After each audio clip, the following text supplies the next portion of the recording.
Welcome to Crime on Caffeine. I'm your host, Erica. And I'm your host, Allison. Thank you so much for tuning into another episode. Today, we be sipping on some coffee that Erica found in her good old town, Chicago. Is that how they say it? Chicago. It's not, but... I'm not very good at accents, but it's how I would imagine they say it. I've never been.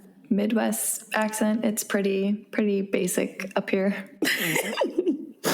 We not are even drinking. from here. My whole family is from Illinois. I don't know how I wouldn't know. Seriously? Yeah. My sister Where? Is in the Quad Cities, like Moline area. I don't know what that is. Yeah, it's teeny tiny town. But back to the coffee, Erica.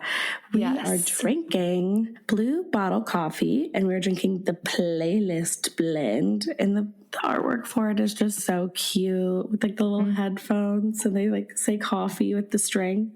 It's really cute. That'll be a cute Instagram story. But I love this flavor because it has hazelnut in it. Hazelnut. I knew you were going to pick this because I was reading all the ones that you sent me, and I was like, dang, she going to pick this hazelnut one. But it's good. It's brown sugar too. You like that? Yeah, I do. I do like brown sugar. Anybody, let us know if you've tried Blue Bottle Coffee because we're really loving it. Again, I'm drinking mine with pumpkin spice creamer because I can't be stopped. I think it's pumpkin season. It is pumpkin season. Some people would fight me on that. And Nate would fight you. I implore him to fight me. I think September is fall, but he said it's not fall. No, I think technically the 22nd of September maybe is when it turns fall. But guess what? That's a week. In a week, it'll be fall officially. So we're starting early. So I'm pre-gaming fall. Who cares? But that is what we be sipping on. Yes. And I love it. So we are about to hit 5,000 downloads. So thank you guys so much. That's so awesome. I know we're going to hit it like today. So thank you guys so much for your continued support. Thanks for continuing to share our podcast on your stories and telling your friends. It has been so much fun. And we're just going to keep doing it. 5K is only the start, my babies. Just the beginning. And if you've been with us since the start, you're a true fan. So thank you. Yeah, we got to think of like a name for you guys. Listeners is what I use. There you go. We love our listeners. Yes.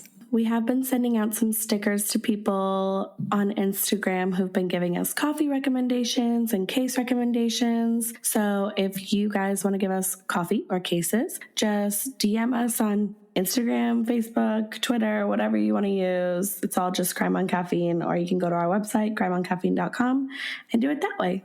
And we can send you some stickers if you're wanting one. We should give a shout out to Elsie. She bought us 3 coffees, that sweet angel. Thank you so much, Elsie. Thank you so much. This Blue Bottle Coffee it's all you, girly. Thank you for listening. If you guys want to send us a coffee, it's buymeacoffee.com/crimeoncaffeine. Helps the show, helps us. We love you for it. You can also just go right to our website, crimeoncaffeine.com, and it's the first name that'll pop up. I was just about to say that. You beat me to it. Just read your mind. I know. Speaking of mind, I've lost mine, and I'm so glad that it's your week because I would not be able to function or form sentences. So without further ado, because I know we ain't got no true crime news, let's hear it, girly. So today, our case, this was a suggestion by one of my dearest friends, Katie. I miss you, and thank you so much for recommending this case. I'd heard this case before, and I didn't look into it for a long time because, okay, so this is the Slenderman stabbing case, if you haven't heard of it. And I didn't look into it for a really long time because I am terrified of Slenderman. I don't know why, but he creeps me out, okay? His whole facade is like not it for me. Whenever I see anything Slenderman, I'm like, ugh. I think I'm just triggered because like growing up, so I was always like really thin, and I had my growth spurt in like 4th grade. So I was Slenderman. Oh my God, you're Slenderman. I was taller than like all the boys, so I would slouch on one side, like on one leg, and like try and bend over so I wasn't taller than everyone. This is triggering because I was Slenderman.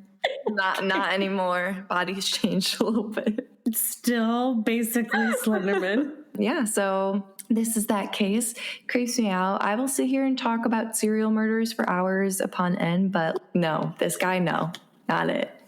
Not even real, but not it. And I don't know all the details of this one, so I'm really excited. Tell me if I'm wrong. Is this like kind of like a possession situation? So here's something I wanted to mention. So obviously we do psychological profiles for our offenders.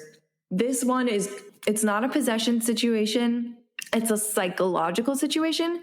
So instead of doing a profile, I'm kind of going to talk about it within the case just because so many professionals are involved and they talk about it a lot. That's like the basis of the trials. So the psychology is just going to be mixed in. So you'll get what I'm saying. Right. This is also probably going to be on the shorter side. I know, crazy for me, but I'm not really going to get into like the background on the girls because it's not like there's a ton of information about them. They were just 12 years old when this happened. So I'm excited. Let's just get into it. So Morgan Geyser was born on May 16th, 2002 to Matt and Angie Geyser. She grew up in Waukesha, Wisconsin, and she was best friends with Peyton Leitner. Peyton and Morgan became best friends in the 4th grade, and according to Peyton, she just saw Morgan sitting alone at lunch one day, and she just decided to befriend her, and she described her as being funny and lonely. Peyton also said that Morgan was creative, she was a great drawer, and she made things fun for them. Morgan even said that Peyton was her only friend for a long time, and her nickname for Peyton was Bella. All right. So 2 years later, Morgan became friends with a girl named Anessa. So Anessa Wire was born on November 10th, 2001 to Bill and Christy Wire. She grew up in Waukesha as well, obviously, because they went to the same school. But this period in time, 6th grade, I know, it's a tough year for all of us. It is. Nah, I loved 6th grade, actually. I will say I was brand new to the school. Oh. Well, I mean, everybody was, but I had just moved to the area. So all these people that went to elementary school knew each other, and I didn't know any of them. Oh, you were that girl. You were Morgan. I was the girl at the lunch table, like all by myself on the first few days of school. You were Morgan Geyser. Well, never mind. I don't want to be her. So yeah, this time in 6th grade when Morgan kind of brought Anessa into their little friendship, well, it's a circle now, Peyton described this as when, quote, everything went downhill. She said that this year, Anessa and Morgan became obsessed with Slenderman. This was around December 2013. Okay. And she said, I thought it was odd. It kind of frightened me a little bit, but I went along with it. I was supportive because I thought that's what she liked. Good friend. I'm the first one to tell my friend she loony. I'd be like, guys, listen. Well, we have to remember 12 years old, everybody. They're 12. She said at this point she considered cutting Morgan off as a friend because of just like how much she changed after meeting Anessa. It was like crazy how much she changed, and their friendship changed a lot as well. But she was like, no, I'm not going to do that. I don't know. I kind of seems like Morgan was like her only friend. I don't know. We'll see. But Peyton said she really never liked Anessa. She said that she just hung out with her because she knew that Morgan really loved her as a friend. But she said that Anessa was like super cruel to her always. And she said she thinks that maybe she was just jealous that she and Morgan were friends like before them. Threes never work. Threes can work. Threes never work. There's always going to be some drama. There's always going to be drama. Someone's always going to be left out. It's like 3 people cannot fit on the sidewalk. Someone's always going to be walking behind. That was a good assessment. Mm-hmm. I'm saying. Because I have been in that boat. I'd be like, why am I in the back of this triangle right now? Always the one walking by. I'd always walk by your side, girly. Well, when me, Nate, and Thor go on walks, Thor pushes me out of the way and I'm behind. Bullshit. He's a baby. I'll walk next to you, girl. Thank you. See, that's why 4s work. 4s work. So I just want to talk about Slenderman a little bit because I don't know if everybody's totally informed on like who he is, where he came from. I really wasn't. I just thought he was just a character in something. Basically, he's a creepypasta internet meme from 2009. And there's a forum called Something Awful, and a user named Eric, whose username was Victor Surge, he created it. And it was actually part of like a Photoshop contest where users were supposed to create paranormal images like based off Photoshop images. Obviously, none of it was real. So Slenderman is just like a tall, thin, lanky figure with a featureless face. There's nothing there. And so the user photoshopped a photo of two children being haunted by Slenderman, this figure. And the user continued to create like a bunch of fake photos with fake newspaper clippings, with fake headlines of things that happened with Slenderman and things that he did, and murders and like all this stuff, further feeding into the myth and kind of like making it seem like it was a real thing. But obviously the people on this website know that it's a myth. And so the thread became a place where the forum users pretty much all collaborated together to create this mythical story of Slenderman. So other people were making these doctored photos, making up these stories. It was like everybody was coming together to like add on to this character, to the point where this thread itself was 194 pages long. So there's a lot of stories there. And you know the internet, 194 pages long, it's going to go somewhere.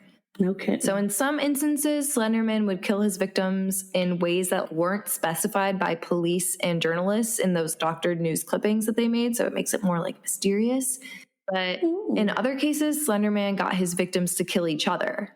I don't like this already. Me neither. But eventually this thing spread like wildfire across the internet. I mean, we've all heard of him. There was even a movie about it in 2018 with Joey King, which she's the girl from Kissing Booth and Gypsy Rose. Okay. Back to this trio. So Morgan's birthday was coming up, and the three girls were going to have a sleepover at Peyton's house to celebrate, which was pretty normal for Morgan and Peyton. They like always had sleepovers together. And so the girls went roller skating and they got froyo. And then Peyton said that something about the night felt super off. And she said that like usually when Morgan slept over her house, she would want to stay up all night because she couldn't do that at home. But when she went to Peyton's sleepover, they kind of had more freedom. And so she thought it was super weird that at her own birthday sleepover, Morgan wanted to go to sleep early. She said she was really tired. And Peyton was like, okay, like this is weird. This never happens. Also, it's your birthday. I don't know. But here's the thing. Peyton had no idea that in the months between December 2013 and May 2014, Morgan and Anessa had been plotting to murder Peyton in order to become Slenderman's proxies. They had been planning this for months, and they were planning on it taking place this night. So according to Anessa, if she didn't carry out Slenderman's request and murder Peyton, he would kill her and her entire family. Like I said, they planned to do it that night at Morgan's birthday party. They wanted to tape over her mouth and stab her in the neck that evening. They were going to wake up at like 2 a.m. or something and do it. But I think Morgan said she was like too tired and she didn't want to do it. So they didn't do it that night.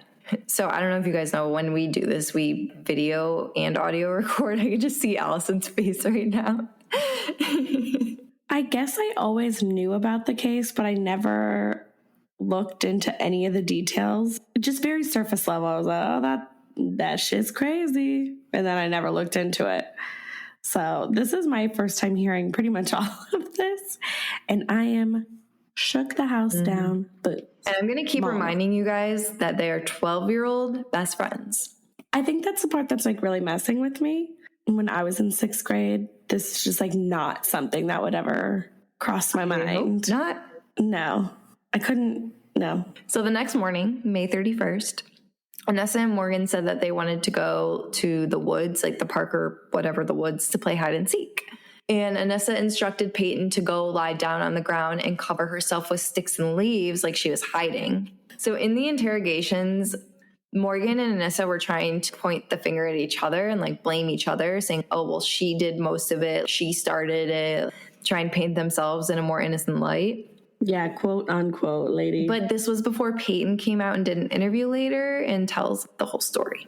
Morgan pulled out a kitchen knife and began stabbing her best friend. The knife was then passed back and forth between Morgan and Anessa, with Peyton ultimately being stabbed a total of 19 times in the arms, legs, and torso. Ugh. We don't like knives over here. Not that we like anything else, but we just really don't like knives. Don't be doing knives. Not a fan. I don't know. Hearing about stabbing, it makes me like wince. As if my hair didn't look crazy enough right now. I feel like I'm You look like a Pokemon. Like you look like... Who's that Pokemon? What do you look like right now? It's Pikachu. No, it's Espeon. Why do you know all of these? You don't understand how much Pokemon I've played in my entire life. Anyway, back to Slenderman stabbing. After they assumed Peyton was dead, they left to go find Slenderman. They believed that he lived in the Nicollet National Forest, which I'm pretty sure was 300 miles from where they were. They were just going to walk there. They were going to walk 300 miles? I guess so. And I would walk 300 miles an hour. All for you, Slenderman. All for you, Slendy. All for him. But Peyton was still alive. So she managed somehow to gather up the strength to crawl from the woods to the nearest road where a biker named Greg Steinberg found her and immediately called 911. Good person. Thank you, Greg. Thank you, Greg. And according to Peyton, 2 of the stab wounds hit major organs. So one cut through her diaphragm, causing major damage to her liver and her stomach. Oh. Another stab wound missed a major artery by less than a millimeter. Mm-hmm. Do you know how small a millimeter is? Yeah, it's really small. She is so lucky, and I'm so glad she survived because it just makes it that much, throws it in their face a little bit more like, fuck you. So Morgan and Nessa walked almost 5 miles before being arrested near a furniture store off I-94.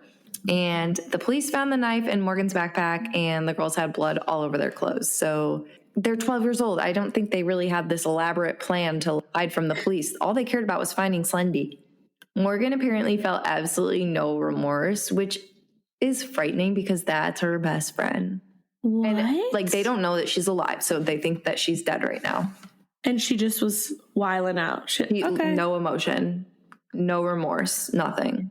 Okay, that's an issue. Big issue. And it's weird because it's like she wasn't even the one who believed in this at first. And Nessa was the one who showed her Slenderman.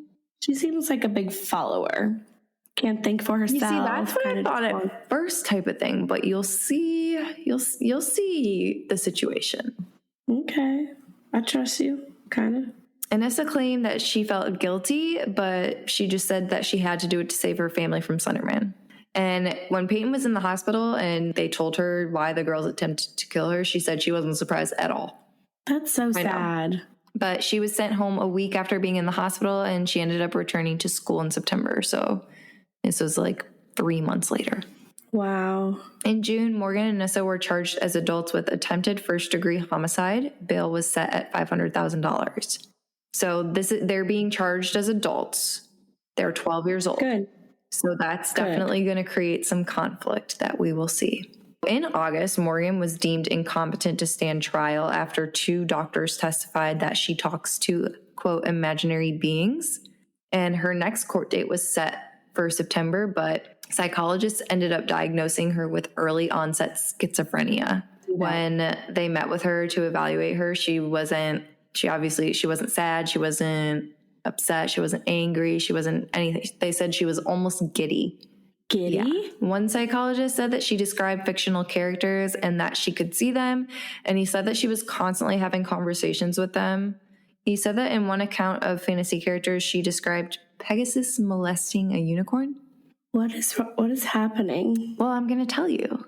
So as it turns out, this is going to come out later, but I just wanted to give you some background. I'm about to get real scientific here in a second. But Morgan's father was diagnosed with schizophrenia around the same age that Morgan was when she was diagnosed. Obviously, it took her committing a horrible crime to be diagnosed, but he had it when he was younger, and he was actually hospitalized 4 times when he was 14 and 15 years old. And he later went on disability for his schizophrenia. He didn't have any history of violence or committed any crimes because of his schizophrenia, so I don't want anyone to think that individuals who are diagnosed with this mental disorder are violent or criminals. In fact, only 10% of homicides are caused by people with mental illness. But I just wanted to give you guys a little bit of background on schizophrenia. So with no genetic predisposition, so like no one in your family has schizophrenia, you have a 1% chance of developing the disorder. But if one parent has it, that percentage is 10 to 13 times higher. If it's both parents, it's about a 40% chance. If it's an identical twin, obviously it's a 50% chance. But because of that, genetics are not the sole cause of schizophrenia. Otherwise, identical twins would have a 100% chance of developing the disorder. They would both have it no matter what. Wow. So that means it's caused by the environment as well. And nobody has like the exact, okay, this is 100% what causes it. There's several different factors. So a lot of these things are things that happen during pregnancy, getting the flu during your first trimester, as well as rubella and respiratory infections in the second and third trimester. This is why we get our vaccines. Catch me living in a bubble during my first trimester. Don't come near me. Other factors during pregnancy that may increase the risk are low socioeconomic status, maternal deprivation from war or famine, so like hunger, any birth complications, or being born in late winter, early spring. These are just correlations. I was just Throwing about that to out say. there again. But obviously, if it's like all of these things happening at once, it's going to up your chances. There are some cases of people with schizophrenia who have been found to have antibodies from 2 herpes viruses. So herpes simplex and then CMV, which is cytomegalovirus. Hey, we ain't scientists. No, I never said I was a doctor. Other cases showed antibodies to, I'm going to butcher this, so please do not leave us a bad review on Apple. Toxoplasmosis gondii, which is a parasite that is carried by cats that can infect humans. So a lot of people with schizophrenia grew up with cats. That doesn't mean don't get a cat. I have a cat and I love her. Exposure to lead and alcohol during fetal development. Another big thing is fetal hypoxia, or intrauterine hypoxia as it's also called, which is when the brain of the fetus is deprived of oxygen. And this can happen for a million different reasons. So issues with the umbilical cord, maternal diabetes, maternal smoking. Studies have shown that fetal hypoxia was associated with greater structural abnormalities in the brains of those with schizophrenia than those without. So this study, which all have everything linked, but it studied schizophrenic patients and the brains of siblings, and then it studied patients with low genetic risk for schizophrenia. And so these structures of the brain that are affected are the prefrontal and the medial temporal regions of the brain. So these are responsible for your working and your declarative memory. And also associated is a lower volume of gray matter, which makes up the outermost layer of your brain and passes sensory info to your brain, which allows you to control movement, memory, and emotions. So as you get older, your gray matter very slowly decreases, but people with schizophrenia find a larger reduction of gray matter at a faster rate earlier in life, specifically affecting the frontal, cingulate, temporal, occipital, and cerebellar cortices, as well as in the caudate nucleus and the thalamus. And if you guys were psych majors, you are having war flashbacks like me right now. That was a lot of words, a lot of brain. Basically, it's taken all the parts of your brain that are responsible for your movements, your memory, your emotions. So when you think of the positive and the negative symptoms of schizophrenia, which positive is like something being added, whereas negative is like taken away or like not there, I guess, in a sense. Makes sense. Like a negative symptom is being catatonic. So like your movement is taken away basically, and you're just sitting there. So you know, those parts of your brain that control movement are those affected by schizophrenia. So that's why that happens. Memory, emotions, things like that. Also, 2 neurotransmitters that are associated with schizophrenia are dopamine and glutamate. And these neurotransmitters are associated with thinking, perception, and motivation. So brain areas that begin to basically run on dopamine become super overactive, causing those positive symptoms. So these are things like delusions and hallucinations, which clearly Morgan had. She thought that she was seeing things, and Pegasus was molesting unicorns and all that. So glutamate is involved with memory and basically telling parts of your brain what to do. And studies have found that in the brains of people with schizophrenia, they have too much glutamate at first, but then as the schizophrenia progresses, they have too little. Another thing that can contribute to this and probably exaggerate those other factors would be having a lot of stress from early trauma or having big life changes, which obviously, like, we all go through stress. We all have experienced some sort of trauma or change in our life. So we don't obviously all have schizophrenia, but when mixed with some other factors or mixed with your genetics, probability is higher. Thanks for letting me have my little mini lesson. So Morgan was then committed to a mental health facility immediately to be treated for the disorder.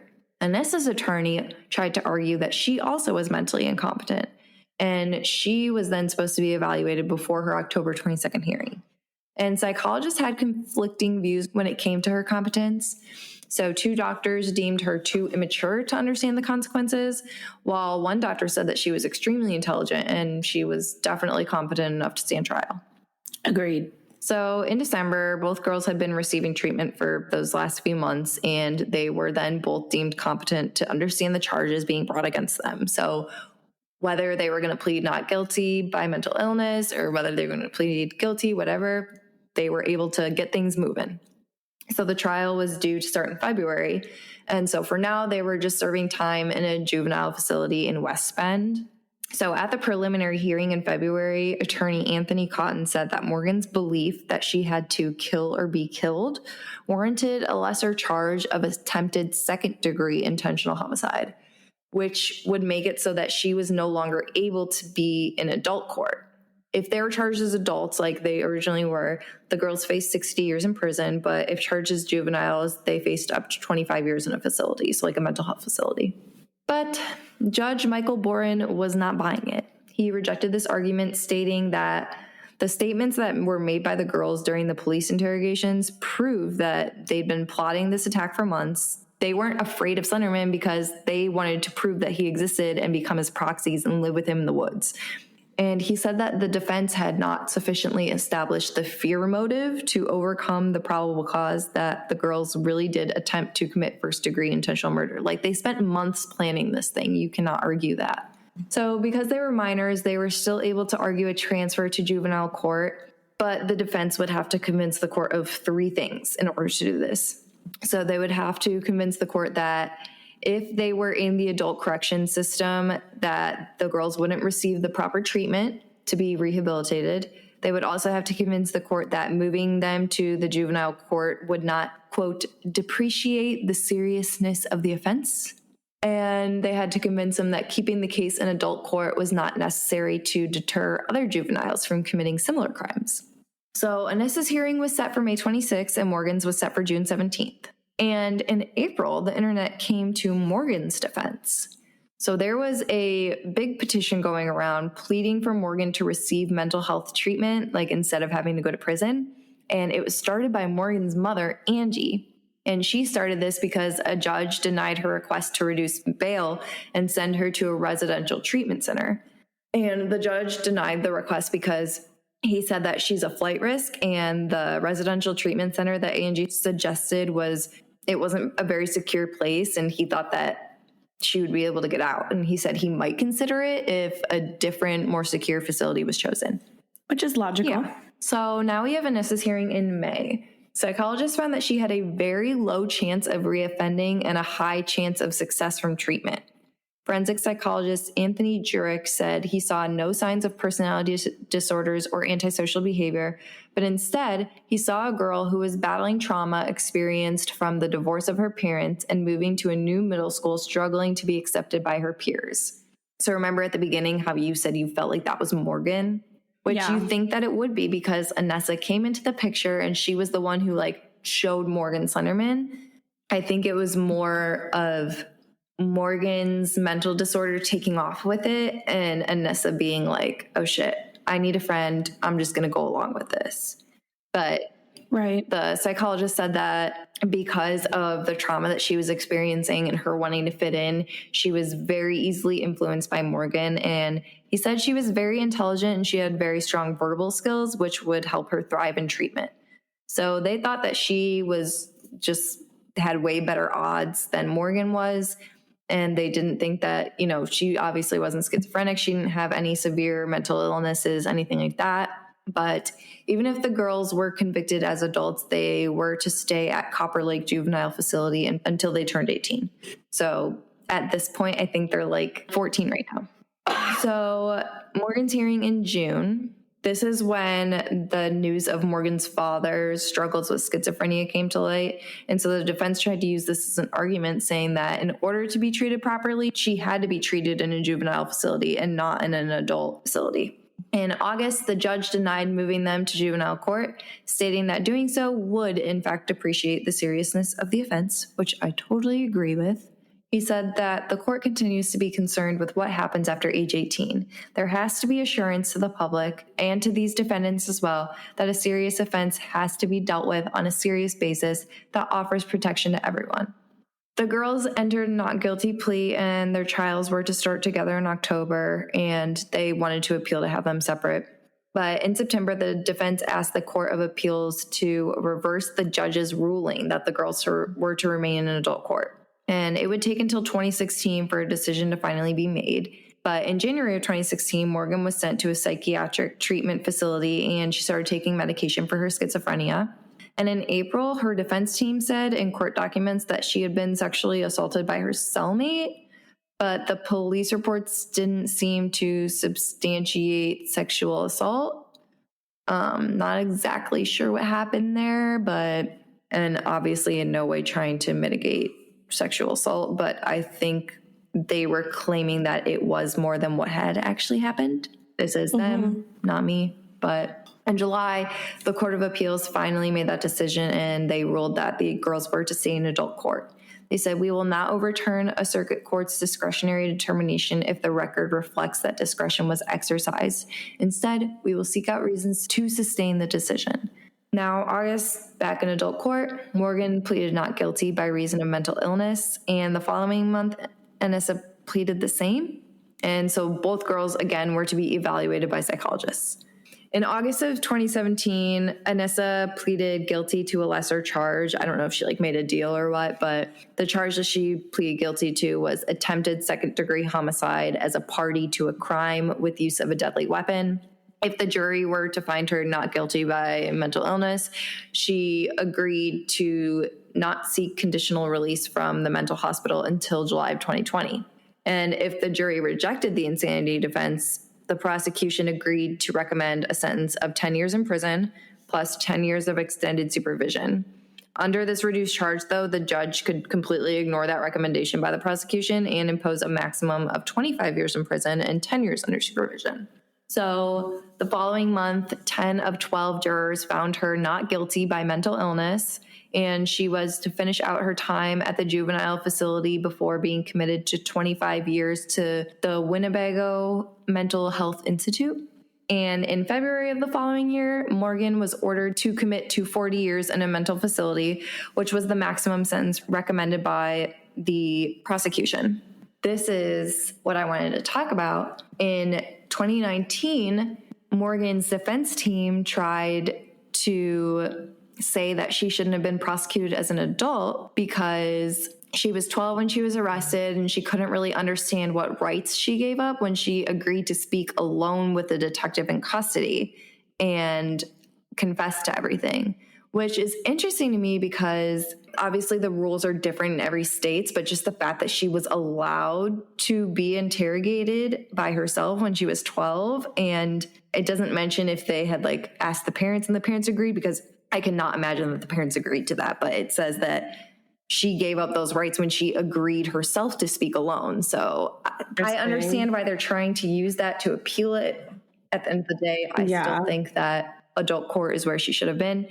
That was in January of 2019. And then in August of 2020, so it took a year and a half, the Wisconsin's 2nd District Court of Appeals agreed with that original Judge Boren that keeping the case in the adult court was the right call, and that her statements to the detectives hours after the stabbing, she did it herself. But yeah, her lawyer said her fight is not over, and they decided to appeal it to the state Supreme Court the next month. Gee Louise. Yeah, so they filed a petition with the Wisconsin Supreme Court in an attempt to reverse Judge Boren's decision and the Court of Appeals decision.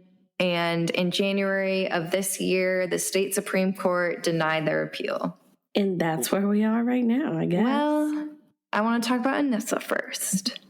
So I don't remember what episode I briefly touched on this, but Anissa, who is 19 years old, earlier this year, she wrote a letter to the court. This was like March 8th she wrote it, and then I think March 10th the court received it. But she said, "First of all, I'd like to thank the court for giving me the opportunity to speak. I assure you all I will not be wasting your time. I'd like to say that I am sorry and deeply regretful for the agony, pain, and fear I have caused not only Peyton and her family, but my community as well. I take full responsibility for my actions on May 31st, and I show that responsibility by making sure I never get that ill again. I have taken care of my mental health since I was last in this courtroom, thus proving my acceptance of responsibility for my actions on May 31st and the responsibility that comes with living with a mental illness. By communicating with total transparency to my treatment team members, participating wholeheartedly in all aspects of my treatment, and maintaining 100% medication adherence. I vowed after my crime that I would never become a weapon again, and I intend to keep that vow. I hate my actions on May 31st, but through countless hours of therapy, I no longer hate myself for them. I have forgiven myself for my participation in those events, and I ask that anyone affected forgive me as well. I have learned that forgiveness is a process of healing that helps release the pain of the past. I no longer want to be a source of pain in my community, and that is why I asked for forgiveness. Since conditional release is about who I am today versus who I was in the past, I'll move on to more recent matters. I am not claiming to be a perfect person. Far from it, actually. Sometimes I take my medications a little late because life gets in the way. Sometimes I lose my way and down seems up, though only for a short period of time because I've learned to talk about what's going on so I don't become a danger again. By petitioning the court for conditional release, I am not saying I am done with my treatment. I am saying that I have exhausted all the resources available to me at the Mental Health Institute. If I am to become a productive member of society, I need to be a part of society. Aside from being committed to being healthy, I am also committed to using this negative situation and publicity for something good. I intend to give back to my community by doing good within it and hopefully healing the wounds I've inflicted on a lot of people. I've always wanted to do for others what I felt no one could have done for me. I want to use my experience losing myself in a mental illness as a way to make others who are dealing with mental struggles see they are not alone. This is not the end of who you are. This does not define you, and give reality checks to people who are asking for help. I'm willing to comply with any and all rules that the court and my new treatment team give me. I cannot stress enough that I have gone above and beyond at the Winnebago Mental Health Institute to be healthy, and I will continue to do so to stay healthy. I'm going to be a productive member of society, make my own way, and get some form of higher education. I want to reiterate that I am not saying I am done growing, changing, evolving, or adapting. I just can't do it here anymore. I thank everyone for their time and patience, and I ask that I be given a chance to prove that I am who I say I am. Wow. What do we think about that? I honestly think, I don't know, I feel like I believe her. I think she still has a little bit of learning and growing to do. But I think whenever, that time comes where they can discuss conditional releases, I don't know. I feel like maybe I might let her out. Well, following this, she was granted conditional release in July, which allowed her to live with her father with a GPS ankle monitor that monitored her 24/7. And though the prosecution insisted she was still a danger to others, she was evaluated by several health professionals who agreed that it was fine and they were to come up with a plan for her. So according to this plan, a case manager would drive her to all of her health and counseling appointments. She'll have a curfew. She won't be able to leave the county or stay overnight anywhere without permission. She can't have access to social media, and her internet activity would be monitored.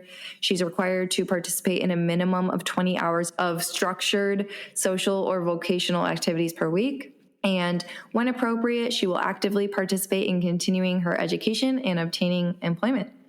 So actually, all right. Monday this week, September 13th, she was officially released. Wow. So these provisions, like this plan that they set in place, is going to be her life until she's 37 years old. So she's 19 right now. I think she turns 20 this fall. In November, she turns 20. So for the next 17 and a half years, this is going to be her life.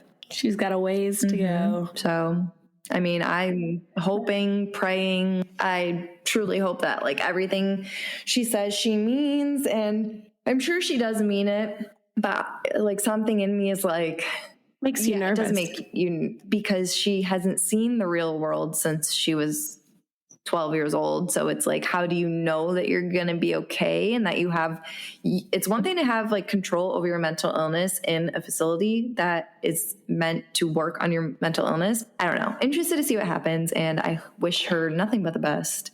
But Peyton's family was pretty upset over this. They're glad that she's doing better and she's getting help and she got help, but they wish that she would have been in there a little bit longer, which I don't blame them. Yeah, I don't blame them for that. Yeah. So that's the Slenderman stabbing. That's wild. So wild. So the other girl's not getting out anytime soon. She got the maximum years committed to that mental health facility. Well, I'm rooting for the girl that got out. Hope that she can stick with it and become a contributing human. Agreed. That's not an easy thing to do. I do feel bad for Peyton's family.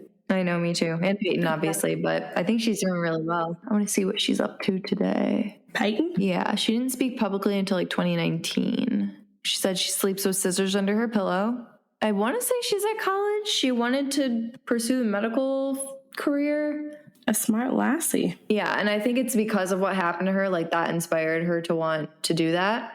Peyton, go forth and conquer. We are rooting for you. Yes, we are. You survived, and you are going to live a great life. And help others survive. Well, thanks for giving me all the deets and all the tea on the info of the Slenderman stabbing. Oh, anytime. Erica's going to go to the vet. I'm going to brew myself some more coffee. We are so glad that you guys are continuing to listen, continuing to share. And honestly, today we might hit 5K and I'm just pumped up about it. Yeah, thank you guys so much. Yes, don't forget to subscribe to our podcast on Apple and Spotify, and make sure you hit the little thingy where you get notifications so you are updated every Wednesday when we post. Yeah, and when we post, you should definitely share us to your Instagram stories. Definitely do that. But don't forget to tag us so that we can share you. All of our social media handles are just Crime on Caffeine, so give us a follow. We want to be friends. Yes, we do. Friends forever. Well, next week I'm coming back with murder. Are we shocked? I'm not shocked. Are you shocked? Not even the slightest bit shocked. Murder. And it's almost October, guys. If you have any kind of a little bit spooky cases for us, we are super into it. Please give us some good spooky cases. 'Cause, like, I can't think of anything off the top of my head. Me neither. Okay. That's so exciting. All right, guys. Well, we will see you next Wednesday.